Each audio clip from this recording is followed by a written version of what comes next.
По всей Якутии массово идет подледная рыбалка на карася. Минэкологии республики напоминает о порядке вылова этой рыбы. Так, разрешенная суточная норма добычи карася на одного человека составляет не более 250 штук. За превышение норм установлен штраф в 250 рублей за одного карася и административная ответственность.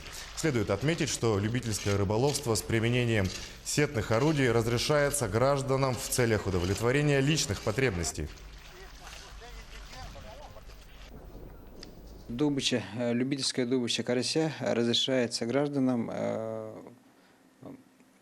орудиями добычи, значит, следующими. Это неводом длиной до 100 метров и сетными орудиями до 30 метров, до 2 штук у гражданина должно быть.